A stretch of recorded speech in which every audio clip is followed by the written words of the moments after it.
orúkọ Jésù.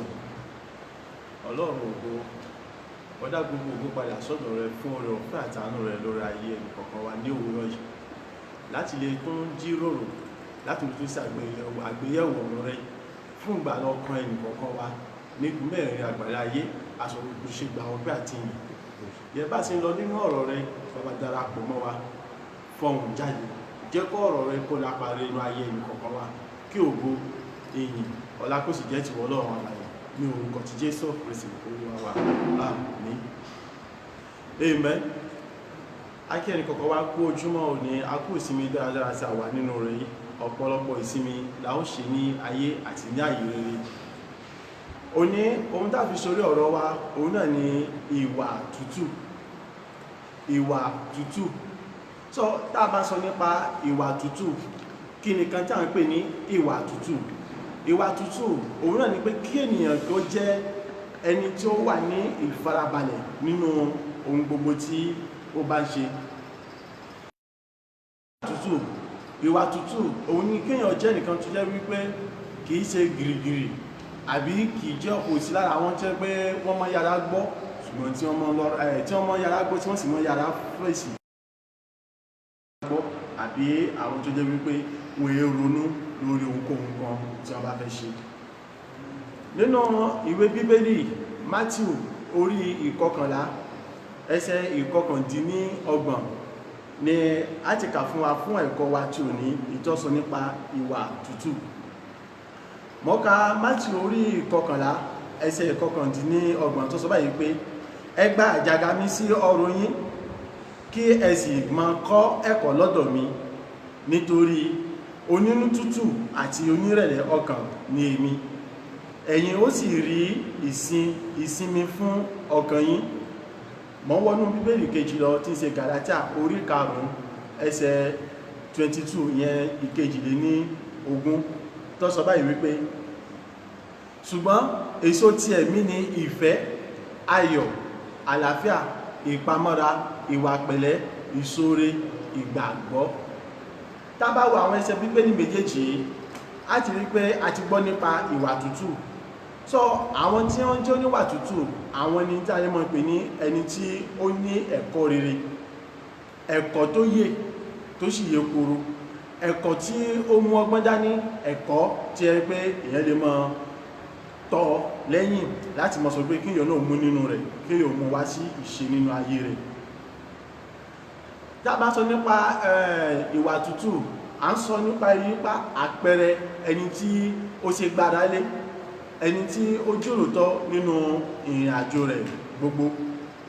So èmi àti ẹ̀yin ó ṣe pàtàkì fún wa gẹ́gẹ́ bí kìrìsẹ́nì láti jẹ́ oníwà tútù nínú ìrìn àjò ayé wa, nítorí wípé kí ni Jésù gangan fún ara rẹ̀ ó jẹ́ oníwà tútù ní gbogbo àkókò tí ó lò nínú ayé. Now ìwà tútù òun ni èso ti ẹ̀mí. Èso ti ẹ̀mí, kí ló tó jẹ́ pé ìwà tútù jẹ́ èso ti ẹ̀mí?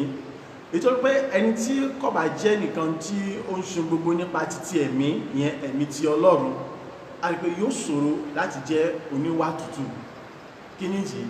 Ìdí àkọ́kọ́ ni wípé kò ní ní ìfaradà, kò ní ní ìfarabalẹ̀, yóò jẹ́ ẹnìkan tí ìmọ̀ tètè bínú, yóò jẹ́ ẹnìkan tó jẹ́ wípé àti bàkan jẹ́ yóò rọrùn fún ju àti tún ṣe lọ. Yóò jẹ́ nìkan tó yẹ pé kò ní jẹ́ ní tí wọ́n wádìí kan kó tó rí wípé yóò gbé ìgbésẹ̀ tí ó bá yẹ kí ó gbé. Ẹni tí kò ní ìwà tútù tàbí tí ó jẹ́ ní ti ẹ̀mí àti níwà tútù yóò ṣòro fún. Kí ni ìdí tí ó tún fi ṣòro fún? Ìdí mìíràn ni wípé kí ni ìbẹ̀rù Ọlọ́run níwọ̀nba ni yóò wà nínú ayé rẹ̀. Ṣùgbọ́n oníwà tútù tó jẹ́ pé nípa títí ẹ̀mí ló ti ń rìn àbí ó ṣe gbogbo nípa ti ẹ̀mí, a rí pé àti níwà tútù rẹ̀ yóò jẹ́ ohun kan tí yóò rọrùn lọ́pọ̀lọpọ̀. Àti níwà tútù rẹ̀ yóò jẹ́ ohun kan tí yóò dàbí ẹ̀kọ́ tútù, yẹn pé ohun tó rọrùn jùlọ láti mú wá sí ìṣe. Ìdí abájọ àkọ́kọ́ òun ni wípé ìbẹ̀rù Ọlọ́run yóò wà nínú ọkàn rẹ̀. Ìdí abájọ kejì òun ni wípé gbogbo nǹkan tó bá fẹ́ ṣe yóò kọ́kọ́ mọ̀ kí ni ète àti ìfẹ́ ti Ọlọ́run lórí àwọn ìgbésẹ̀ tí ó bá fẹ́ gbé.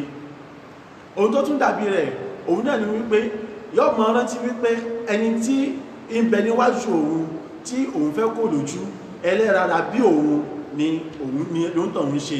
So fún ìdí èyí òun gbọ́dọ̀ kíyèsí àwọn ọ̀rọ̀ tóun ṣe àbí àwọn ìgbésẹ̀ tóun gbé àbí àwọn ìwà tí òun wù tó jẹ́ pé kò ní jẹ́ èyí tí ó pa ẹni rárá àbí tí ó mú ìbànújẹ́ wọnú ọkàn ẹni yẹn bí kò sí pé kó mú ayọ̀ àti ìdùnnú wọ inú ayé rẹ̀. Ẹni tó jẹ́ oníwà tútù tó wá jẹ́ pé ó ń ṣe gbogbo nípa ìdarí àti ìtọ́ni àbí ìkọ́ni títí ẹ̀mí, a rí pé ojoojúmọ́ ni yóò máa pọ̀ ní agbára, ojoojúmọ́ ni yóò máa pọ̀ ní ọgbọ́n, ojoojúmọ́ ni yóò máa pọ̀ ní òye láti jẹ́ ẹni tí ó ń ṣe gbogbo nínú ìwà tútù. Yóò máa ní òye lọ́pọ̀lọpọ̀ nípa ìwà tútù láti mọ bó ni a ṣe ń gbé pẹ̀lú àwọn mìíràn àti láti mọ mú àwòkọ́ṣe lára Jésù Kristi, pàápàá jùlọ lára Ọlọ́run, nítorí pé Ọlọ́run ó jẹ́ oníwà tútù. Iná ló fà jẹ́ wípé lónìí ayé ò fi tí ì parẹ́.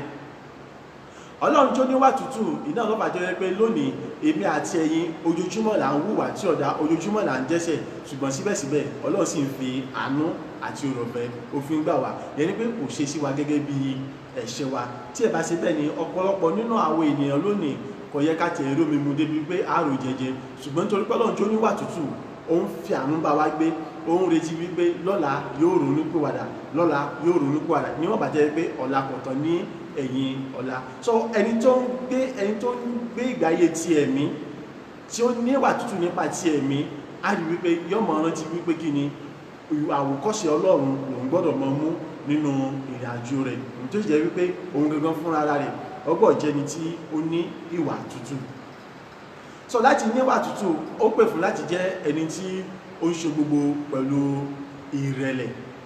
Láti níwà tútù ó pè fún láti jẹ́ ẹni tí ó ní ìfaradà fún ohun gbogbo yòówù kóhù tí ó lè ṣẹlẹ̀ sí, yálà látọ̀dọ̀ ènìyàn ni àbí látọ̀dọ̀ ọwọ́ ara rẹ̀ gangan ni. Báwo ni a sì lè ṣe àfihàn ìwà tútù? Àwọn ọ̀nà tá lè gbà fi ṣe àfihàn ìwà tútù ọ̀pọ̀ jànturu tí débi wípé a kò lè kà wọ́n tán.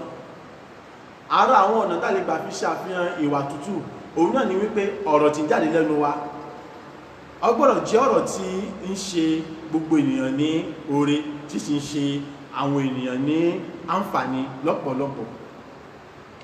Ẹni kárí wípé nínú àwọn ọ̀rọ̀ wa gbogbo tọ́jọ́ mọ́ bí èpè kó jìnà sí. Àwọn kan wà jẹ́ pé kí wọ́n tó sọ gbólóhùn méjì, èpè bí mẹ́ta àbí mẹ́rin àbí jù bẹ́ẹ̀ lọ yóò ti jáde ní ẹnu wọn. Àníwà tútù ni eléyìí. Àwọn kan tí a lè fi hàn gẹ́gẹ́ bí ẹni tí ó níwà tútù àbí tó lè fi hàn gẹ́gẹ́ bí oníwà tútù òun náà ni wípé kéèyàn jẹ́ ẹni tó jẹ́ wípé níwọ̀n gbà tí nǹkan bá dojú rú, tí gbogbo ẹ̀ dojú tẹ́lì tí kò sẹ́ni tọ́mọ bí tí orí wà ẹsẹ̀ wà, kọjẹ́ ni tí ó lè farabalẹ̀ láti wò kí nìkan tí èèyàn lè ṣe láì jẹ́ pé kí gbogbo nǹkan kó lè padà bọ̀ sípò. So oníwà tútù ni ó lè ṣe léyìí.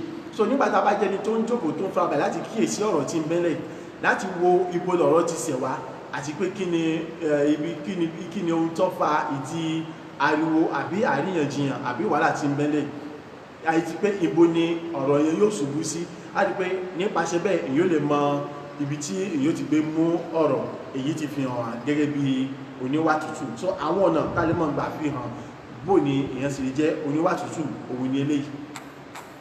Àwọn ọ̀nà mìíràn tá tún lè gbà fi hàn gẹ́gẹ́ láti mọ̀ wípé a ní ìwà tútù àbí láti pé kí tá fi mọ̀ pé èèyàn ní ìwà tútù òun náà ni wípé kéèyàn kọ́mọ̀ jẹ́ nítorí pé bó ti ń gbọ́rọ̀ bẹ́ẹ̀ náà ni ó ń gbé ìgbésẹ̀ lórí yẹn, pé bẹ́ẹ̀ náà ni ó ń fèsì.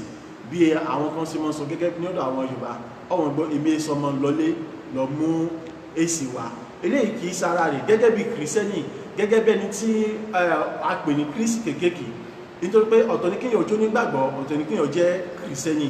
Gẹ́gẹ́ bí kìrìsẹ́nì yẹn pé ẹni tó jẹ́ kírísì kéké tó sì ń gbé ìgbáyé kírísì kéké yẹn pé tó ń wà àwòkọ́ṣe lára kírísì, kò yẹ kó mọ kí gbọ́dọ̀ ìkọ́ mọ jáde lẹ́nu rẹ̀ wípé èmi ṣe ọmọ lọlé lọ gba èsì wá àbí lọ mú èsì wá yẹn pé gẹ́gẹ́ bí kìrìsẹ́nì gẹ́gẹ́ láti fi hàn pé oníwà tútù ni wá àti pé àsìjẹ́ àwòkọ́ṣe rere gẹ́gẹ́ bí kìrìsẹ́nì agbọ́rọ̀ jẹ́ni tí ó ń gbọ́rọ̀ tó sì ń ronú sí kó tó di wípé yóò fèsì lé ọ̀rọ̀ àbí yóò gbé ìgbésẹ̀ lórí ọ̀rọ̀.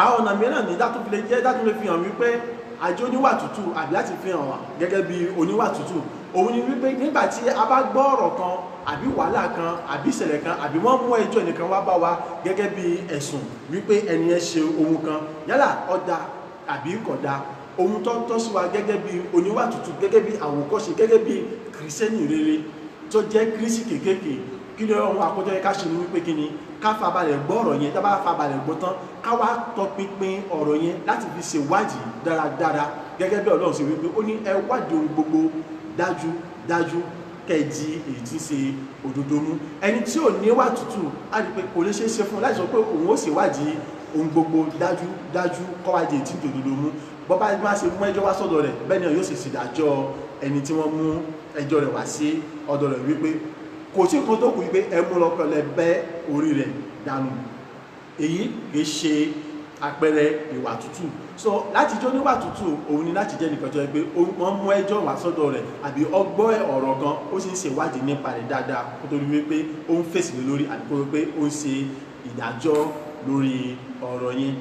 Mo fẹ́ mú àkàwé yẹn lára àwọn òbí tẹ́ pé ara ọmọ wọn ní ìtara ọmọ lọ́pọ̀lọpọ̀ ẹ̀rí tọ́mọ wọn bá sunkún wá bá wọn wípé ẹnìkan náà wọn ó ní wádìí kí lọ́mọ ṣe kí ní ìtẹ́ni ẹ fi na ọmọ yẹn àti wípé ṣé ìṣekú ọmọ yẹn gangan ló kọjá ààyè rẹ̀ gbùrù èyí tó bá jẹ́ ọkùnrin ni yóò mú fìlà yóò mú bẹ́ǹtì ẹ̀ yóò dìde la yóò bọ́ ṣòkòtò tó ti wọ̀ tẹ́lẹ̀ yóò lọ bọ́ sínú ṣòkòtò ìjà bẹ́ẹ̀ni tó fẹ́ lọ gba ríkà àbíkọ́ lọ bọ́ ti karate yóò bá sọ pé òun lọ títà ẹ̀kọ́ obìnrin ni yóò fún gbàyà ń lọ bá ẹni tó na ọmọ rẹ̀ láì wádìí kí ni ọmọ rẹ̀ ṣe àti pé kí nìdí tí ó fi na ọmọ rẹ̀ so èyí mú kí ó jẹ́ pé láyé òjò ní a rí ọ̀pọ̀lọpọ̀ àwọn ọmọ tí wọ́n jẹ́ aláìgbọràn àbí àwọn ọ̀pọ̀lọpọ̀ ọmọ wà tó jẹ́ pé láyé òjò ní kò ní ẹ̀kọ́ tó yè tó sì yè koro láì jẹ́ pé kí wọ́n mọ fi káwọn òbí wọn kún lè mọ fi wọ́n yangàn tó jẹ́ pé wọ́n sì bà àwọn òbí wọn lójú jẹ́ níta nítorí pé kí ni àní ìwà tútù ọ̀pọ̀lọpọ̀ àwọn òbí nípa pé kí wọ́n rí wípé nìkan bọ́ ọmọ wọn wí wọ́n mọ̀ wádìí ìdí abájọ so àníwà tútù èyí máa ń bí ọ̀pọ̀lọpọ̀ wàhálà sínú ayé ènìyàn ṣùgbọ́n kí èèyàn jó níwà tútù á rí pé ó máa ń bí ọ̀pọ̀lọpọ̀ èso rere sínú ayé ènìyàn. Now àwọn ọ̀nà míì dátún lè fi wá dátún lè fi hàn wípé àjọ níwà tútù òun náà ni wípé kí ni nígbà tí àwọn èèyàn bá kó ẹ̀dùn ọkàn wọn tí wọ́n bá kó wá sí ọ̀dọ̀ wa á rí wípé tá a bá mọ̀ lọ́gán nìkan tá a bá lè ṣe sí káfà balẹ̀ gbóǹtọ̀ kí ni ìṣòro tí kí ni ohun tí ìṣòro tó bá wá àti pé kí náà làbáyọ fún ìṣòro rẹ̀ tá a bá mọ̀ ká rí wípé agbégbèsè tọ́tọ́ àtòyè láti fi ran ènìyàn lọ́wọ́ nípa ìmọ̀ràn àbí nípa ohun tí ó bá wà ní ìkáwọ́ wa láti fi ràn lọ́wọ́ tó bá jẹ́ wípé ohun àlàyé tó ṣe fún wa kìí ṣe nǹkan tí ó yé wa lójú ẹsẹ̀ a lè sọ fún wípé ok a ti gbọ́ o ṣùgbọ́n kọ́ lọ fún àkókò kan náà títí dìgbà báyìí kọ́ wa ìyẹn pé a ti ṣiṣẹ́ tọ̀ láti lè mọ kí ni ohun tí yóò jẹ́ ṣíṣe lé lórí àbí ohun èsì tí ẹ fún a rí pé nípa bẹ́ẹ̀ a jẹ́ oníwà tútù a ti fi hàn gẹ́gẹ́ bí ìwà tútù wípé èyí náà pè ní ìwà tútù tó sì jẹ́ àpẹẹrẹ tó ṣe mú yangàn. Now ẹ ká wá lọ sínú àwọn nǹkan tí ó ń fi tí àwọn àǹfààní tó wà nínú kéèyàn jó níwà tútù. Àkọ́kọ́ àǹfààní tó wà nínú kéèyàn jó níwà tútù òun náà ní pé nígbà tá a bá jẹ́ oníwà tútù á jẹ́ nìkan tó jẹ́ wípé àwọn ènìyàn wọ́n mọ̀ fẹ́ láti súnmọ́ lọ́pọ̀lọpọ̀. Èyí mú mi lọ sínú òwe àwọn Yorùbá kan ìyẹn tí wọ́n máa ń sọ wípé bẹ́ẹ̀ pé àgbà tí ó bínú òun ni ọmọ rẹ̀ ń pọ̀ jọjọ. Bẹ́ẹ̀ náà ni omi náà bẹ̀ tí wọ́n sì máa ń sọ wọ́n gbọ́ àkìtàn ní àgbà bó ti wù kéèyàn kéré tó ṣùgbọ́n tí ẹ bá ti jẹ́ nìkan tí ó níwà tútù a rí pé èèyàn padà bọ̀ sí ipò àgbà débi wípé àwọn tí wọ́n ń jùyàn lọ lọ́jọ́ orí gangan tí wọ́n tó bàbá ènìyàn gan wọ́n padà mọ́ tó ènìyàn wa láti a máa fọ̀rọ̀ lọ́yàn láti a máa gba àmọ̀ràn lọ́dọ̀ ènìyàn nítorí pé kí ni èèyàn tí ó níwà tútù so àwọn àǹfààní kan tí ní ọdún wà lára àwọn àǹfààní tí èèyàn máa ń rí nínú kéèyàn jẹ́ oníwà tútù nìyí. Àǹfààní mìíràn tó tún wà nínú pé kéèyàn jẹ́ oníwà tútù èyí tó fi pọn dandan fún èmi àti ẹ̀yin gẹ́gẹ́ bí kìrìsìtẹ́nì rere gẹ́gẹ́ bí ẹni tí ó gbọ́ Ọlọ́run gbọ́ tó sì ń rìn nínú ìfẹ́ Ọlọ́run láti jẹ́ oníwà tútù òun náà ni pé nígbà tá a bá jẹ́ oníwà tútù a rí wípé ọ̀rọ̀ Yorùbá tó sọ wípé tí ojú bá farabalẹ̀ a rí mú èyí ọmọ sílẹ̀ nínú ayé wa nígbà tá a ti pé tójú bá farabalẹ̀ yóò rí mú kìí ṣe igi mú wa tí ń bẹ ní agbárí wa là ń sọ̀rọ̀ bá yẹn ní wípé kí ni tá a bá jẹ́ oníwà tútù a mọ̀ náfààní àti lè mọ kí ni nǹkan tó yẹ ká ṣe ní ọ̀la àti pé kí ni nǹkan tí ọjọ́ ọ̀la ń dójú wa bó jẹ́ pé lóòótọ́ kò sẹ́ni tó mọ ọjọ́ ọ̀la ṣùgbọ́n nípa ìwà tútù wa a lè mọ irú ètò wẹ́lẹ́ ká ṣe fún ọjọ́ ọ̀la wa a lè mọ irú ìgbésẹ̀ wẹ́lẹ́ ká gbé fún ọjọ́ ọ̀la wa tí a bá ní owó lọ́wọ́ kí n má pẹ̀lẹ́ lẹ́ra ẹni tí ó ní owó gidi lọ́wọ́ sọ àti ronú kí ni mo fẹ́ fowó yẹn ṣe yóò rọrùn fún àti lè fowó yẹn ṣe kẹrin gidi yóò rọrùn fún nítorí pé kí ni yóò fàbàlẹ̀ jókòó yóò gbé owó yẹn sórí ìṣirò kí nìkan tí owó ọyẹ kó wo fi ṣe kí nìkan tí yóò bí wá tó ń bá fi owó yẹn ṣe nǹkan báyìí àti bẹ́ẹ̀ bẹ́ẹ̀ àti bẹ́ẹ̀ bẹ́ẹ̀ lọ bó ni owó yẹn ò sì ní di ìdàkudà mọ́ òun lọ́wọ́ bó ni owó ṣe lè ní kábàámọ̀ wípé òun ní owó ní àná ṣùgbọ́n ẹni tí ò níwà tútù á rí pé kò lè ní àǹfààní àti ṣe gbogbo eléyìí bí owó yẹn ṣe dé náà ni yóò ti ṣe kí ni o ni yóò ṣe ná bó ṣe wù ú bẹ́ẹ̀ náà ni á rí wípé ẹlòmíì nítorí àníwà tútù rẹ̀ nígbà tí wọ́n bá ti mọ̀ pé owó wà lọ́wọ́ rẹ̀ wọ́n tọ̀ wá wípé lágbájá nígbà tó ti wà lọ́wọ́ rẹ̀ ilẹ̀ ń bẹ ní bíbá ìpá lọ rà so àìníwà tútù ẹ̀kọ́ nílé jẹ́ kó ní àǹfààní àti lè wádìí wípé ṣé ó yẹ kí n kówó lé àbí kò yẹ kí n kówó lé nítorí pé ó ti gbọ́ wípé ilẹ̀ yóò àmọ́ nípa wípé tàmọ́dún ti ralẹ̀ ó ti kọ́lé àjíkẹ́mi náà kí n lọ sí kí ni o kí n lọ kówó lé ilẹ̀ náà kẹ́mi náà kí wọ́n lè máa pè mí ní bàbá onílé àbí láńlọ́ọ̀dù àti bẹ́ẹ̀ bẹ́ẹ̀ lọ so nípa ilé yìí ó lè tàti pàṣẹ bẹ́ẹ̀ lọ bọ́ sọ́wọ́ àwọn gbájúẹ̀ tó jẹ́ wípé nígbà tí wọ́n bá gbowó tán yóò bá di wípé ilẹ̀ tó ra o kìí ṣe ilẹ̀ tí wọ́n lè yọ̀ǹda fún so owó àbí ẹni tí wọ́n talẹ̀ fún wọn mọ̀ rí ìwé irọ́ ni wọ́n gbé fún ṣùgbọ́n pé èrè àjọba níwà tútù yóò lè náfààní àti lè ṣèwádìí dáadáa nípa ilẹ̀ yẹn yóò lè náfààní àti lè ṣètò tó pé àtitọ́ yẹ nípa ilẹ̀ yẹn yóò lè náfààní àti lè fa balẹ̀ láti lè ṣe àwọn ìwé ilẹ̀ yẹn ètò jẹ́ wípé ní ọ̀la kò ní ní wàhálà kankan lórí ilẹ̀ yẹn tí ilẹ̀ yẹn ọba jẹ́ tó bá sì jẹ́ ilẹ̀ wàhálà àbí tó bá jẹ́ pé tó fẹ́ ta ilẹ̀ yẹn fún ó fẹ́ gbà ni yóò náfààní àti mọ̀ wípé eléyìí ó fẹ́ gbà àǹfààní mìíràn tó wà nínú pé kéèyàn jẹ́ oníwà tútù òun náà ni wípé tá bá jẹ́ oníwà tútù á rí wípé yóò ṣòro fún wa láti bọ́ sínú wàhálà ìdí ni wípé kí ni nígbàtí wàhálà bá dé wájú wa á tètè mọ rí ọ̀nà àbáyọ láti kó nínú wàhálà yìí èkejì ni wípé a mọ tètè rí àwọn ènìyàn láti pè wá sí àkíyèsí àbí láti yọ wá kó nínú wàhálà rẹ̀ nítorí pé ìwà tútù wa yóò mọ mú kí a ti gbin ọ̀pọ̀lọpọ̀ èso rere sínú ayé àwọn ènìyàn èyí tí ó mú kó jẹ́ wípé àwọn ènìyàn náà nígbà tó bá tàkókò láti àwọn náà bá nídìí ìrànlọ́wọ́ ó lè dìde fún ìrànlọ́wọ́ wa ní ìgbà tí a wà nínú àhámọ́ kan àwọn èèyàn tí ó jẹ fún ìrànlọ́wọ́ wa ó lè ṣe kọ́yẹ́ pé ẹni mímọ̀ ni ó lè ṣe kọ́yẹ́ pé kìí ṣe ẹni mímọ̀ ṣùgbọ́n nítorí wípé àjẹ́ oníwà tútù á rí pé àti mú ìwà Ọlọ́run mọ́ ìwà wa so Ọlọ́run yóò mọ gbé àwọn èèyàn dìde níbi tí a lérò àti níbi tí a lérò ibi tá a mọ̀yàn sí àbí tí a kò mọ̀yàn sí láti mọ fàwa yọ nínú àwọn wàhálà àbí ìṣòro yòówù tí a lè wà nínú rẹ̀ èyí sọ fún wa wípé ìwà tútù ó jẹ́ ohun kan tí ó ṣe pàtàkì tó ṣe kókó àgbélébùú nìkan títí tó tún fi lọ sínú sa òkú tó tún fi jíǹde tó tún fi gòkè lé ọ̀run á rí wípé kí ni ìwà tútù yẹn kò fi sílẹ̀ ara ìwà tútù yẹn òun náà nígbà tí wọ́n lépa rẹ̀ nínú tẹ́ḿpìlì tí wọ́n dìtẹ̀ mọ́ ẹ jẹ́ ká wò dípò pé kó pàṣẹ pẹ̀lú agbára tó ní wípé káwọn ogun ọ̀run kí wọ́n sọ̀kalẹ̀ kí wọ́n fọ́ àwọn tí wọ́n takò àbí àwọn tí wọ́n yọlọ àbí àwọn tí wọ́n sọ̀rọ̀ lé sí wọn àbí àwọn tí wọ́n fẹ̀sùn kàn yẹn kí wọ́n fọ́ wọn lẹ́nu kí ni Jésù ṣe ó ń súre fún wọn ni àbí tó bá ti fẹ́ rí pé wàhálà ti fẹ́ le jù yóò yẹra kúrò níbẹ̀ yóò sì tún gba ibòmíì lọ ẹ jẹ́ ká wò nígbà tí wọ́n mú lọ síwájú Pílátù láti lọ fi sùn wípé kí wọ́n ṣèdájọ́ rẹ̀ ẹ wá dúró ẹ̀sùn tí wọ́n kà sí lọ́rùn Jésù náà fàdé àti lè sọ wípé ẹ̀sùn tí wọ́n kà sóun lọ́rùn irọ́ ni ṣùgbọ́n nípa ìwà tútù rẹ̀ tó sì ti mọ̀ ló jẹ́ kọ́pọ̀ jẹ́ Jésù náà ìgbé náà ibi tó òun dé ibi tó yẹ kó wọ̀ wà ní ìdí ìṣẹ̀lẹ̀ sóhun tó yẹ kó ṣẹlẹ̀ sóhun ni so òun ò ní ìdàtí mọ́ jàpátá kí ni ohun tó ṣe ó farabalẹ̀ bí mọ́ sí bílẹ̀ ìgbé ṣé lóòótọ́ ni ẹ̀sùn tí wọ́n kà sọ ó ní ìwọ̀ wí so nígbà tó tún dórí àgbélébùú nípa ìwà tútù rẹ̀ tó tún ṣẹlẹ̀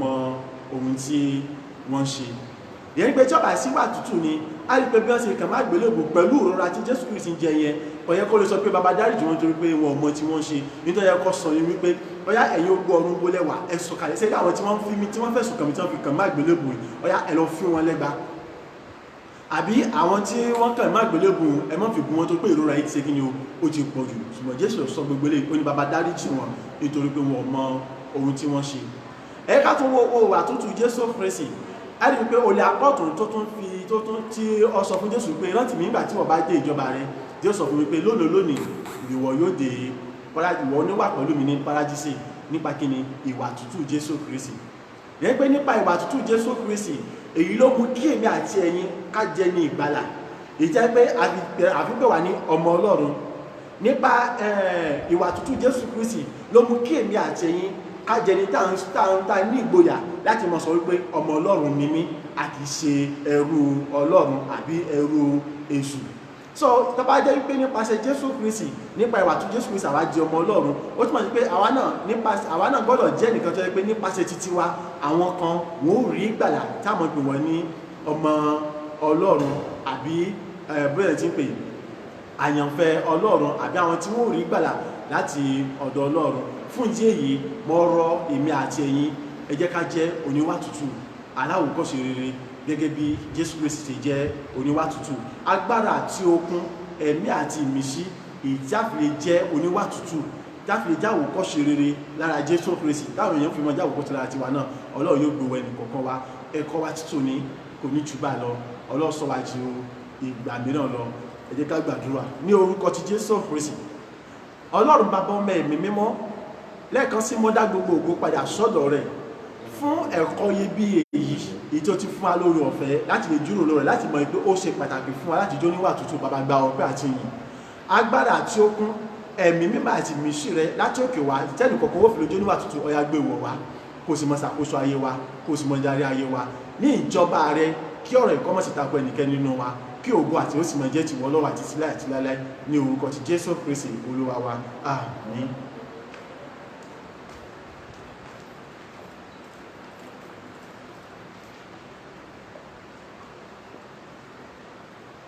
Kí gbogbo àwọn ọmọ Ọlọ́run kú ìṣẹ̀lẹ̀ lórúkọ Jésù Kristi ti Násárẹ́tì a ó sì ọ̀pọ̀ rẹ̀ láyé àti láàyè wa nínú gbogbo làásìgbò tí ń kọjá lọ yìí Ọlọ́run yóò fi àánú rẹ̀ yóò fi kó wa yọ ojú òsì ní ti ẹnìkọ̀ọ̀kan wa láwọn ìgbára wa ní àsìkò rárá ohun tí yóò jẹ́ orí ọ̀rọ̀ wa ní àwòrán yìí gẹ́gẹ́ bí ilé ẹ̀kọ́ ọjọ́ ìsinmi òun náà ni Ọlọ́run fẹ́ràn ìdájọ́ òdodo Ọlọ́run fẹ́ràn ìdájọ́ òdodo kí ni ìdájọ́ òdodo tí Ọlọ́run fẹ́ràn ẹ jẹ́ ká máa fi ọkàn bá wa lọ. Olùṣọ́-àgùntàn Michael agbọ́ti Jésù ó jẹ́ ẹni tí ó máa ń jà fún ìdájọ́ òdodo ní ọ̀pọ̀ ìgbà ó máa ń wàásù ó sì máa ń gba àwọn ènìyàn níyànjú láti gùn lé ìṣòdodo nítorí Olúwa fẹ́ràn ìdájọ́ òdodo débi pé àwọn ènìyàn sọ ní olùṣọ́-àgùntàn òdodo. Ní ọjọ́ kan inú bí ọ̀kan nínú àwọn ọmọkùnrin rẹ̀ látàrí bí àìṣòdodo ṣe ń gbilẹ̀ ní àwùjọ náà. Ní ìbínú rẹ̀ ó wí fún bàbá rẹ̀ pé bí Ọlọ́run bá dára kí ló dé tí àwọn olódodo ń jìyà. Ọ̀pọ̀lọpọ̀ ìbéèrè ni èmi àtẹ̀yin náà ń bira wa léèrè lónìí wípé kí ni tó fà á tá à ń fi jìyà tàbí tá à ń fi sọ́fà. Gbogbo sọ́fánẹ́sì tèmi àtẹ̀yin sọ́fà fún àwọn àkókò kan ni a gbọ́dọ̀ mú sùúrù lórí gbogbo tí kò sì pa àwọn ènìyàn yìí. Kí ló dé tọ́lọ́run ò pa àwọn ènìyàn tí ń ṣe ìwà ìkà ìwà burú tí ò pa wọn? Ǹjẹ́ Ọlọ́run fẹ́ràn ìṣòdodo bí àtijọ́? Ìbéèrè tí ń wá sọ́kàn mi àtiwọ́ náà lónìí rèé wípé sí Ọlọ́run sì tí ò ti gbàgbé rẹ̀ Ọlọ́run ò gbàgbé ẹnì kankan, ṣùgbọ́n ìpè ohun tó ń ṣẹlẹ̀ lọ́wọ́lọ́wọ́ ó pè fún wáyé pé kéèmì àti ó ní sùúrù ká sì mọ ojú Ọlọ́run bó ṣe tó àti bó ṣe yẹ. Nínú ìbéèrè tí ọmọ ìbéèrè lọ́wọ́ bàbá rẹ́rìn músẹ́, bàbá rẹ̀ tọ́ka sí ìwé Àìsáyà 61 àti Àìsáyà 62. Ó ṣàlàyé lọ́pọ̀lọpọ̀ fún ìwà búburú, ohun tí ó pè fún pé ìdájọ́ òdodo bí ó tilẹ̀ jẹ́ pé ó dàbí pé ó ń falẹ̀ lótìtọ́ àti lódodo, ó lè máa falẹ̀, Ọlọ́run ó ṣe ìdájọ́ òdodo. Ìwọ tí ayé ní lára má ṣe rò wípé báyìí kó ti parí, gbàgbọ́ nínú Ọlọ́run wípé òun nìkan ló lè ṣe. Ọ̀pọ̀lọpọ̀ ní dàgbùdù ní ọkàn wọn lónìí wípé ṣé Ọlọ́run tí ò tiẹ̀ ti gbàgbé àwọn pátápátá. Ọlọ́run ò gbàgbé mi, bẹ́ẹ̀ ni ò sì gbàgbé rẹ̀. Ibi tí ìwọ àtèmi bá fi Ọlọ́run sí, ibẹ̀ náà lábà. Gbàgbọ́ nínú Ọlọ́run torí pé òun nìkan ló lè bá ọ ṣe. Ẹ̀kọ́ àkọ́kọ́ tí a ó gbé yẹ̀wò nínú ìwé Àìsáyà 61 verse 8 to 11. Ó ṣàlàyé, orí ọ̀rọ̀ rẹ̀ sọ fún wa pé Ọlọ́run fẹ́ràn ìdájọ́ òdodo. Ó jẹ́ Ọlọ́run tó jẹ́ pé ó ń ṣe ohun gbogbo, ó sì mọ ohun gbogbo. Kò sí nǹkan ọ̀hún tí o lè máa là kọjá tí Ọlọ́run ò mọ̀ sí. Mo fẹ́ kó fi gbogbo ìgbàgbọ́ rẹ sínú Ọlọ́run. Ẹ̀mí rẹ jẹ́ aṣojú Ọlọ́run níbi gbogbo, ní ọ̀nà gbogbo, ní àkókò gbogbo. Ìdájọ́ ò sí lọ́wọ́ tèmi, kò sì sí lọ́wọ́ tìrẹ, bí ò sí lọ́wọ́ Ọlọ́run alààyè. Òun ni ó ṣe ìdájọ́ òdodo. Ọlọ́run tó rí inú tó sì rí òde yóò ṣe ohun gbogbo bó ṣe tó àti bó ṣe yẹ. Àwọn onígbàgbọ́ òde òní ẹ má sì jẹ́ ká sọ̀rọ̀ ìtínú. Èyí ni pé bí ó tilẹ̀ jẹ́ pé wọ́n ń jà nígbà tí wọ́n kó àwọn ọmọ Ísírẹ́lì lẹ́rú ní ọ̀pọ̀ ìgbà, ó bọ́ wọn, ó ṣe gbogbo ohun tó yẹ fún wọn. Lọ́wọ́lọ́wọ́ tí wọ́n náà ń là kọjá, Ọlọ́run sì wà pẹ̀lú rẹ̀. Ọlọ́run tọ́jú ẹ̀mí rẹ̀, ń tọ́jú ayé rẹ̀, ń tọ́jú ìrìn àjò rẹ̀. Gbogbo bó ṣe ń jáde, bó ṣe ń wọlé, òun rí àánú Ọlọ́run gbà. Ó yẹ kó lè mọ̀ pé bàbá yẹn wà pẹ̀lú rẹ̀. Bí àìsàn ti pọ̀ tó ní gbogbo àgbáńlá ayé, Ọlọ́run mọ̀ jù ó kàn ọ́. Àdúrà mi ni pé kò ní kàn ọ́, kò sì ní kàn mí. Àwọn tó wá kàn, Ọlọ́run yóò tù wọ́n nínú. Àánú Ọlọ́run yóò wà yí ẹnì kọ̀ọ̀kan wa ká. Ìwé Àìsáyà 61 verse 8 to 11. Ó ní nítorí èmi Olúwa, mo fẹ́ ìdájọ́, mo kórìíra ìjalè nínú àìṣòdodo. Èmi ó sì fi iṣẹ́ wọn fún wọn ní tòótọ́, ní òtítọ́. Èmi ó sì bá wọn dá májẹ̀mú ayérayé. A ó sì mọ irú wọn nínú àwọn kèfèrí àti irú ọmọ wọn láàrin àwọn ènìyàn. Gbogbo ẹni tí ó rí wọn yóò mọ̀ wọ́n pé irú ọmọ tí Olúwa bù sí ni wọ́n. Ẹsẹ̀ ìkẹwàá. Èmi ó yọ̀ gidigidi nínú Olúwa, ọkàn mi yóò sì yọ̀ nínú Ọlọ́run mi, nítorí ó fi agbádá wọ̀ mí, ó ti fi aṣọ òdodo bò mí gẹ́gẹ́ bí ọkọ ìyàwó tí ṣe ara rẹ̀ lọ́ṣọ̀ọ́, àti bí ìyàwó tí fi ohun ọ̀ṣọ́ ṣe ara rẹ̀ lọ́ṣọ̀ọ́. Ẹsẹ̀ 11. Nítorí gẹ́gẹ́ bí ilẹ̀ tí mú èrú rẹ̀ jáde, àti bí ọgbà tí mú ohun tí ó gbìn sínú rẹ̀ hù sókè, bẹ́ẹ̀ ni Olúwa Jèhófà yóò mú òdodo àti ìyìn hù sókè níwájú gbogbo orílẹ̀-èdè ayé. Ọlọ́run òdodo tó ń mú kí òdodo hù sókè ní gbogbo tí èmi àtẹ̀yìn lè máa là kọjá. Ọlọ́run òdodo yóò jẹ́ agbára fún wa. Ọlọ́run ló ń jẹ́ agbára fún ènìyàn nígbàtí èyàn bá gbàgbọ́. Bíbélì sọ wípé bí èyàn bá gbàgbọ́, ẹ ó rí ògo Ọlọ́run. Kí ènìyàn tó lè rí ògo Ọlọ́run, yóò fara mọ́ ìfẹ́ Ọlọ́run, yóò ṣe ìfẹ́ Ọlọ́run, yóò gbégbé ayé ní Ọlọ́run, yóò jẹ́ ẹni tó ń bẹ̀rù Ọlọ́run, yóò sì gbé ìgbé ayé rẹ̀ nínú Kristi Jésù, ẹni tó ń fi agbára fún ni. Ẹ̀kọ́ wa ẹlẹ́ẹ̀kejì, ó sọ fún wa wípé ìlérí Ọlọ́run fún ìmúpadàbọ̀sípò. Ọ̀pọ̀lọpọ̀ tí lè máa sọ nínú ọkàn rẹ̀ wípé bóyá òun ò tiẹ̀ lè ní ìpadàbọ̀sípò mọ́, tàbí pé ó ti tán. Mo sọ fún ọ lónìí wípé kò tí tán, Ọlọ́run sì ń bẹ pẹ̀lú rẹ. Ó lè so gbogbo nínú gbogbo. Kìkìdá kó gbẹ́kẹ̀lé, kó fi gbogbo àyà rẹ, kó fi gbogbo ọkàn rẹ, kó fi gbẹ́kẹ̀lé Olúwa Ọlọ́run rẹ. Bẹ̀rù Ọlọ́run kó sì máa ṣe ìfẹ́ rẹ̀. Gbogbo tó lè máa là kọjá, mọ̀ wípé Ọlọ́run wà níbẹ̀. Gbogbo tó lè máa jẹ́ wàhálà tàbí tó lè máa jẹ́ ẹ̀dùn ọkàn fún ọ, mọ̀ wípé Ọlọ́run wà nítòsí rẹ̀. Súnmọ́ Ọlọ́run yẹn, yóò sì bá ọ ṣe. Ọlọ́run jẹ́ ẹni tí ó ṣe ìdájọ́ òdodo, tí ó ṣe ìdájọ́ gbogbo àwọn tó jẹ́ anilára. Èmi ò mọ̀ bí tí ẹ ti ní ìwọ náà lára, yálà níbi iṣẹ́, yálà níbi òwò rẹ, yálà níbi ọjà rẹ, yálà ní gbogbo àgbáńlá ayé ni wọ́n ti ní ọ lára. Ọlọ́run nìkan ṣoṣo ló lè gbà ọ́, òun náà ló lè gbà mí. Gbọ́kànlé. Orin onígbàgbọ́ sọ wípé ó ní gbẹ́kẹ̀lé onígbàgbọ́ bíjà náà tilẹ̀ wulẹ̀ púpẹ́. Ó ní síbẹ̀ èmi yóò ṣẹ́gun fún ọ. Mọ̀ wípé Ọlọ́run ó ṣẹ́gun fún èmi àti wọ nínú gbogbo tó ní máa là kọjá. Ìṣòro wo ló ní tó rò pé ó yẹ kó lọ pokùnso? Ó ní ìdí kó pokùnso. Tẹ̀síwájú. Ó ní Kírísítẹ́nì máì tí wá sí ìsinmi láàrin ọ̀tá lọ wà. Ó ní máa gbàdúrà kó sì máa ṣọ́ra. Bó ń ṣe ń ṣe ìgbé ayé rẹ, o gbọ́dọ̀ fi fún Ọlọ́run. Bí a bá wà láyé, a wà láyé fún Kristi. Bí a bá sì wà láyé, a wà láyé fún Kristi. Bí a bá kú, a kú fún Kristi. Bí a bá sì wà láyé, a wà láyé fún Kristi. A jẹ́ pé wà láyé mi àti rẹ, ó nítumọ̀ níwájú Ọlọ́run. A jẹ́ pé ní gbogbo ọ̀nà, ìbìkítà tí Ọlọ́run ṣe fún mi àtẹ̀yin kò láfiwé rárá, kò ní àfijọ. Ibi kíkà yìí ṣe àfihàn ìyípadà agbára láàrin Ọlọ́run olódodo àti àwọn ènìyàn. Kí a fi orúkọ titun ká fi pè ọ́. Ká tó lè forúkọ titun pé èmi àti wọ, a ó ṣe ìfẹ́ Ọlọ́run, a ó gbégbé ayé nínú Ọlọ́run, a ó sì bẹ̀rù Ọlọ́run. Gẹ́gẹ́ bí ìwé Àìsáyà bó ṣe sọ nínú ìwé Àìsáyà 62 verse 2 sí 4.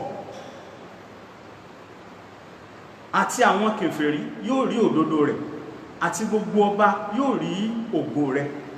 A ó sì fi orúkọ titun pè ọ́, èyí tí ẹnu Olúwa yóò dárúkọ. Ìwọ jẹ́ adé ògo pẹ̀lú ní ọwọ́ Olúwa, àti adé oyè ọba ní ọwọ́ Ọlọ́run rẹ̀. Ẹsẹ̀ 4, a kì yóò pè ọ́ ní ìkọ̀sílẹ̀ mọ́, bẹ́ẹ̀ ni a kì yóò pè ilẹ̀ rẹ ní ahoro mọ́. Ṣùgbọ́n a ó pè ọ́ ní Efsiba, àti ilẹ̀ rẹ ní Bíúlà, nítorí inú Olúwa dùn sí ọ. A ó sì gbé ilẹ̀ rẹ ní ìyàwó. Mo gbàdúrà lórúkọ Jésù Kristi ti Násárẹ́tì, gbogbo bí tí ayé ti kọ̀ sílẹ̀, tí ènìyàn ti kọ̀ sílẹ̀, lórúkọ Baba, lórúkọ Ọmọ, lórúkọ Ẹ̀mí Mímọ́, a ó padà gbé ọ ní ìyàwó. A ó sì fi orúkọ tuntun pè ọ́. Gbogbo bí tí a ti kọ̀ sílẹ̀, Ọlọ́run yóò rà ọ́ padà, yóò ra ayé rẹ padà, yóò ra ìdílé rẹ padà, yóò ra àwọn ọmọ rẹ padà.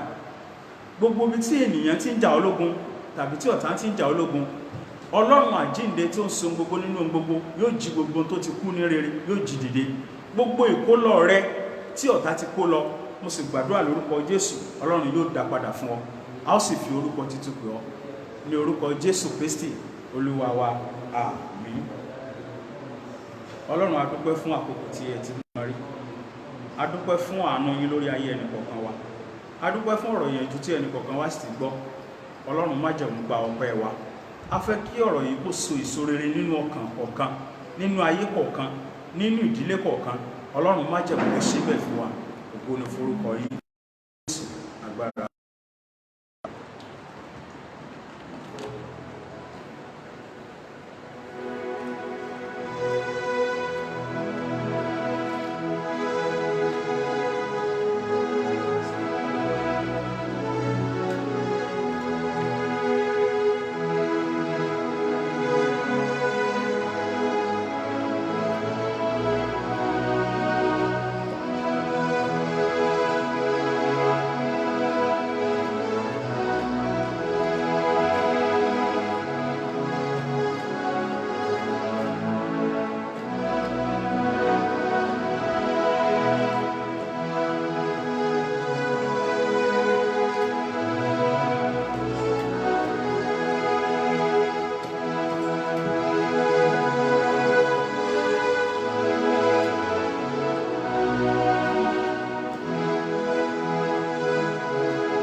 Amen.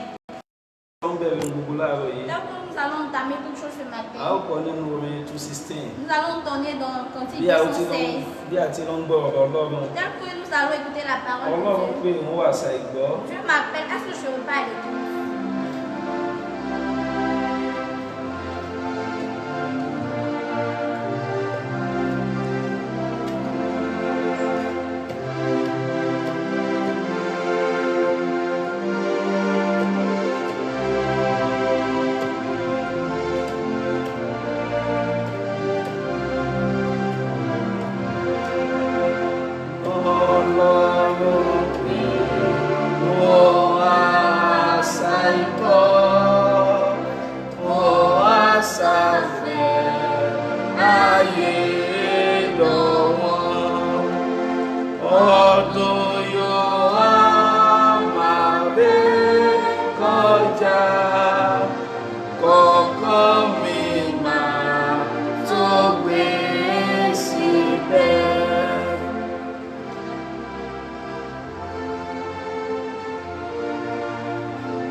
Ọlọ́run níwájú ẹni tí a wà dúró. Dieu devant qui nous nous tenons. Ọlọ́run nínú ẹni tí a wà ní ìrètí. Dieu devant qui nous espérons. Ọlọ́run nínú ẹni tí a wà ní ìdánilójú. Dieu devant nous avons la certitude. Olúwa ó ṣé, Olúwa gba ọpẹ́ wa. Olúwa gba ìyìn wa. A dúpẹ́ láti ìbẹ̀rẹ̀. Eléyìí tí a ti bẹ̀rẹ̀ ohun gbogbo. A dúpẹ́ wípé ẹ gba gbogbo ògo. Àkókò mìíràn tún nìyí láti pín ọ̀rọ̀ yín àti olùsọ àti olùgbọ́. Ẹ fún wa ní àyà ìgbàsí. Ẹ má jà jẹ̀bi ọ̀rọ̀ náà. Ògo ni fún orúkọ rẹ̀. Ní orúkọ ńlá Jésù Kristi Olúwa wa. Lẹ́ẹ̀kan sí a gbé orúkọ Ọlọ́run ga. A dúpẹ́ lọ́wọ́ Ọlọ́run fún oore ọ̀fẹ́ mìíràn. Eléyìí tó fún ẹnì kọ̀ọ̀kan wa. Gẹ́gẹ́ bí gbogbo wa náà ti mọ̀. Pé òní ni ìsinmi tó gbẹ̀yìn nínú oṣù kẹrin. A gbàdúrà lórúkọ Jésù Kristi ti Násárẹ́tì. ayọ̀ la ó fi la oṣù yìí já. Nous allons finir ce mois Oṣù avec titun toi. tá ń wò níwájú Et yẹn ce nouveau mois de nous tí ń ṣe oṣù karùn-ún. qui est le 5e Mo mois, kéde rẹ̀ je proclame sínú ayé gbogbo ẹ̀yin tí ẹ ń gbọ́ wa láàárọ̀ sur la yìí vie de tous ceux qui nous écoutent wípé ce ẹ ò ní matin. bá ẹkún wọ Vous oṣù n'allez náà. pas rentrer avec des pleurs de ce Mo mois. gbàdúrà lórúkọ Jésù. Je prie au nom de Jésus. Ìṣẹ̀lẹ̀ àjèjì Les mauvais événements eléyìí tó subis dé bá ayé ní irú àkókò qui yìí s'apparaissent sur le monde en ce nínú moment. oṣù karùn-ún tá ń wò yẹn Dans le 5e mois que nous voyons, lábẹ́ àánú àtòwé ọ̀fẹ́ pour Ọlọ́run la compassion et la grâce de Olúwa Dieu, yóò bá wa dáwọ́ ìṣẹ̀lẹ̀ Dieu yẹn va dúró stopper cet yóò sì événement. dára fún wa. Et nous serons bénis. Lẹ́ẹ̀kan sí akí gbogbo ẹ̀yin tẹ́ ń wò wá láti ilé. Une fois, nous saluons tous ceux qui nous Bákan regardent. náà la kí gbogbo ẹ̀yin ọmọ Ọlọ́run Nous saluons tous les gbogbo ẹ̀yin enfants tí ẹ de jẹ́ Dieu, ọmọ ìjọ yìí tous les fidèles de cette fún église. ètò ẹ̀ka ìsìn ojúlé dé ojúlé Pour le programme de maison en eléyìí tí a maison, bẹ̀rẹ̀ lónìí. nous avons commencé Mo gba aujourd'hui. Ọlọ́run gbọ́ Je crois en Dieu wípé ọ̀pọ̀lọpọ̀ wa que beaucoup láti wà ní d'entre abẹ́ ẹ̀ka yìí. nous sommes sous Mo cette gbàdúrà lórúkọ Jésù Je Kristi prie au nom de Jésus. nígbà tí Jésù bá dé Quand Jésus va àti revenir, èmi àti ẹ̀yin moi et vous, a ó gbàjọba. nous allons régner Wọ́n avec ní a ó lui. gbàjọba Nous régnerons avec yóò lui. sì dára fún wa. Et nous sommes Ohun bénis. tá a fẹ́ fi gbà wá níyànjú láàárọ̀ yìí Avec quoi nous examiner ce nínú matin, ìsìn ológo yìí dans ce culte de gloire, nínú ètò ọjọ́ ìsinmi dáradára tòní dans ce beau culte òun d'aujourd'hui, náà ni nígbà tí a kò lérò c'est comme nous ne nous attendons pas. nígbà tí a kò lérò Comme nous n'attendons pas. nígbà tí a kò lérò Comme on n'attend pas. ẹsẹ̀ bíbélì tí a fi ṣe àtẹ̀gùn Le passage biblique, òun náà ni ìwé Mátíù c'est Matthieu, orí ìkẹrìnléníogún chapitre 24. ìwé Mátíù orí ìkẹrìnléníogún Chapitre 24, a ó wò láti ẹsẹ̀ kẹrìndínlógójì du verset 36 dé ẹsẹ̀ ìkọkàndínlógójì. au verset The 39. book of Matthew chapter 24 Matthieu chapitre from 24, verse du 36 verset 36, verse 36 to verse 39. verset 36 à Mo verset gbàdúrà 39. lórúkọ Jésù. Je prie au nom de Ohun tí Jésus. Ọlọ́run fẹ́ kó di mímọ̀ fún wa láàárọ̀ Ce yìí. que Dieu veut nous montrer ce Olúwa matin, yóò jó di mímọ̀ fún wa. Dieu va nous montrer cela. Yóò sì mú èso rere jáde nínú Elle ayé va wa. apporter un bon fruit de Ẹ má notre gbàgbé vie. orí ọ̀rọ̀ tá à ń gbé yẹ̀wò. N'oubliez pas le thème dont nous Nígbà tí examinons. a kò lérò. Quand on n'attend pas, Nígbà tí ìṣẹ̀lẹ̀ ibi quand un événement tí a kò malheureux lérò bá farahàn dont nínú ayé ènìyàn. nous n'espérons pas se produire, Nígbà tí ìṣẹ̀lẹ̀ ibi quand un événement malheureux tí a kò lérò bá farahàn nínú dont ayé nous ènìyàn. n'espérons pas dans la Ó vie de máa ń quelqu'un, dàbí idà nínú egungun. c'est comme l'épée dans les os. Nígbà tí ìṣẹ̀lẹ̀ ibi Quand les événements tí malheureux a kò lérò bá ṣẹlẹ̀ nínú ayé ọmọ ènìyàn. dont nous n'espérons pas se Ó máa produire ń dans la dàbí vie de ìgbà tá a bá quelqu'un, fi iná jó yàn. c'est comme quand on brûle quelqu'un. Nígbà tí ìṣẹ̀lẹ̀ ibi Quand un événement tí malheureux a kò lérò bá farahàn dont nous n'espérons pas nínú ayé ọmọ ènìyàn. dans la vie de Ó máa ń quelqu'un, dàbí ẹni pé kí òkè ó ya boni mọ́lẹ̀. c'est comme si les cieux vont descendre sur quelqu'un. Bákan náà ní ìgbà tí ìṣẹ̀lẹ̀ ayọ̀, Également, quand il y a un événement nígbà tí joyeux, ìṣẹ̀lẹ̀ ìdùnnú, quand il y a un événement joyeux, ìṣẹ̀lẹ̀ ayọ̀ òjijì, un événement joyeux ìṣẹ̀lẹ̀ subit, ìdùnnú òjijì un événement tó joyeux bá subit, farahàn nínú ayé ça ènìyàn. apparaît dans la vie de quelqu'un, Ó máa ń dàbí ẹni wípé c'est comme si kéèyàn máa jó. il faut Ó danser, máa ń dàbí ẹni pé c'est comme si èyí ò tiẹ̀ wá rí irú nǹkan yẹn rí. je n'ai jamais vu ce genre de Nítorí pé choses. ìṣẹ̀lẹ̀ ayọ̀ ni. Parce que c'est un événement de Ẹnìkan ń joie. gbọ́ mi láàárọ̀ yìí. Quelqu'un m'écoute ce Mo matin, gbàdúrà lórúkọ je Jésù. prie au nom de Bí Jésus. oṣù yìí ti ń lọ sópin. Bien que ce mois va arriver à sa fin, les mauvais Ìṣẹ̀lẹ̀ événements, ìbànújẹ́. les événements de malheur, Ìṣẹ̀lẹ̀ tó lérò ní ti ibi. les événements que je Kò ní n'espère pas wọlé de tọ̀ malheur, lórúkọ Jésù. n'aura pas chez toi au nom de Ìṣẹ̀lẹ̀ Jésus. ìbànújẹ́. Les événements de malheur, Ìṣẹ̀lẹ̀ ibi. les événements de Mo fi malheur, lórúkọ Olúwa. je dis au nom puissant de Lórúkọ Dieu, Jésù Kristi. au nom de Jésus Kò ní Christ, wọnú ayé rẹ. va pas rentrer dans ta Kò ní vie, wọnú ilé rẹ. va pas rentrer dans ta Kò ní wọnú maison, ìjọ rẹ. va pas rentrer dans ton Kò ní wọnú église, ìdílé rẹ. va pas rentrer dans ta Ní orúkọ famille. Jésù Kristi.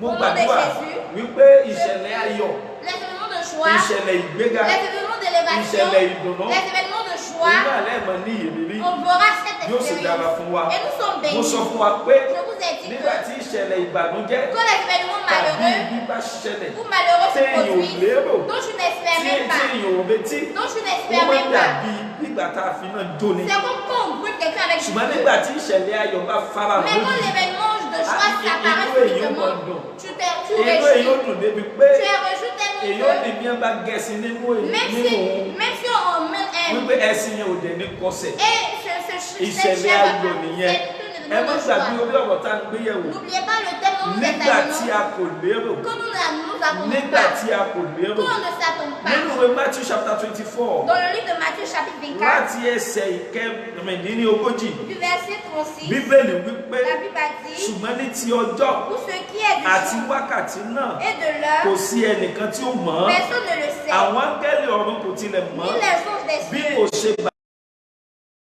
Fils, mais le Père gẹ́gẹ́ sait. bí ọjọ́ Nóà sì ti rí. Tel que le temps de Noé Bẹ́ẹ̀ ni wíwá arrivera, ọmọ ènìyàn yóò c'est sì comme rí. ça l'avènement du Fils de l'homme. Nítorí bí ọjọ́ wọn ní ti wà Car dans les jours précédents, síwájú ìkún omi avant le déluge, tí wọ́n ń jẹ, les hommes tí wọ́n ń mu, mangeaient et tí buvaient wọ́n ń gbé ìyàwó, se mariaient, tí wọ́n sì ń fa ìyàwó fúnni et mariaient títí leurs tí ó fi enfants. di ọjọ́ Nóà, Jusqu'au jour de Noé, ọjọ́ tí Nóà fi bọ́ sínú ọkọ̀. où il entra dans Ní l'arche. ẹsẹ̀ ìkọkàndínlógójì Au verset tí a ó 39, ti mẹ́nu dúró, nous allons wọn kò sì s'arrêter mọ̀ ní fi dé jusque le tí ó déluge sì vint gba gbogbo wọn et lọ. les emporta Gẹ́gẹ́ bẹ́ẹ̀ ni Il sera wíwá de ọmọ même ènìyàn yóò rí pẹ̀lú. à l'événement du Praise Fils de the l'homme. Lord. Gloire au Dieu à Nígbà Dieu. tí a kò lérò, Quand nous ne nous attendons nígbà pas, tí a kò lérò ni Kristi yóò dé. quand on ne s'attend pas, c'est ce moment-là que Nígbà le tí Fils a va kò arriver. lérò ni wíwá ọmọ ènìyàn yóò C'est fara en hàn. ce moment même que le Fils de l'homme va s'apparaître. Nígbà tí a kò lérò ni ọmọ ènìyàn yóò dé. C'est en ce moment-là même que le Fils de Dieu Nígbà va tí venir. a kò lérò, Quand on ne s'attend pas, màmá kí ni ìmúrasílẹ̀ rẹ? mais quelle est